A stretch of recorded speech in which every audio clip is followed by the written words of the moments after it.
और उसका एक छोटा सा रूप हवन। और आज हैप्पी गीता जयंती, गीता जयंती 2021, आज गीता जयंती भी है। मंगसर मास की, मार्गशीर्ष मास की आज एकादशी है। तो गीता जयंती के उपलक्ष्य में हमने योग किया है, हवन किया है। हवन तो डेली भी करें तो अच्छा रहेगा। हवन से एक तो फसलों के लिए बड़ा लाभदायक है हवन, वर्षा के लिए, संतान के लिए भी आया है अपने इंडियन फिलॉसफी में। युद्ध जीतना हो, रोग दूर करने हो, प्राकृतिक आपदाओं से, भूकंप आदि से अगर छुटकारा पाना हो, और सभी संस्कार जो 16 संस्कार होते हैं इनमें भी किया जाता है हवन। तो इसमें ये सामग्री यूज होती है हवन में।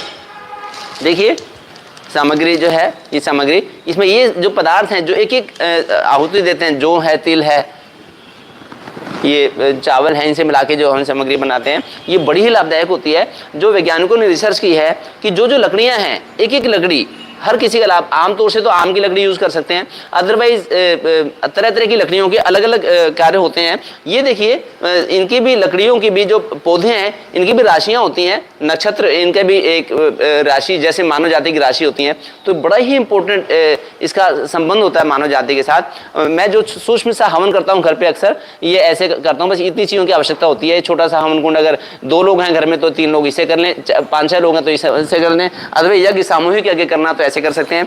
क्या लाभ होते हैं यज्ञ के, क्या फायदा है इसका? नेशनल बोटेनिकल रिसर्च इंस्टीट्यूट में इंडिया में भी रिसर्च हुई, जिसमें देखा गया कि अगर केवल आम की लकड़ी को जलाएंगे तो उसे कई सारे बैक्टीरिया, वायरस मर जाते हैं। और अगर उसके ऊपर सामग्री डाल दें, हवन सामग्री डाल दें, तो 90% तक बैक्टीरिया, वायरस किल हो जाते हैं।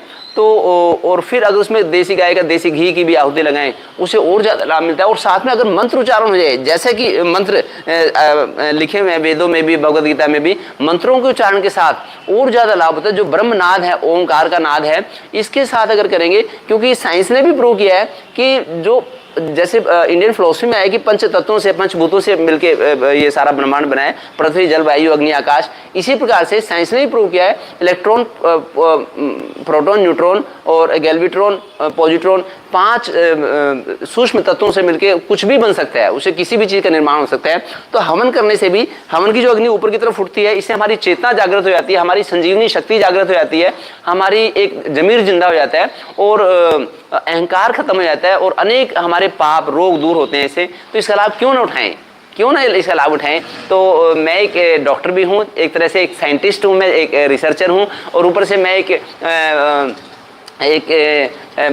पापा के साथ मैंने खेती भी बचपन में थोड़ी थोड़ी खेती की है, गाय चराई है मैंने, गाय हमारे घर में हमेशा रहती थी, और फिर दुकान पे भी पापा के साथ दुकान भी संभाली मैंने समय समय पर। तो हर तरह से मुझे लगता है कि भाई क्यों नहीं लोग करेंगे हमन, हर किसी के लिए, जो खेत किसान है उसके लिए भी आवश्यक है, एक जो आम समाज है उसके लिए भी लाभदायक है। और रोगों को दूर करने के लिए, रोग अगर दूर हो जाए तो उससे और ज़्यादा क्या चाहिए, अगर हम निरोगी रह सकते हैं तो हमन हर कोई करे, हर कोई इसका लाभ उठाए। परसों भी एक कमेंट आया था कि डॉक्टर साहब हवन के ऊपर एक बार वो वीडियो बनाए। मैं तो पिछले 6 साल से हवन करता हूँ, इसमें छोटा सा ये हवन कुंड है, इसी से काम चल जाता है।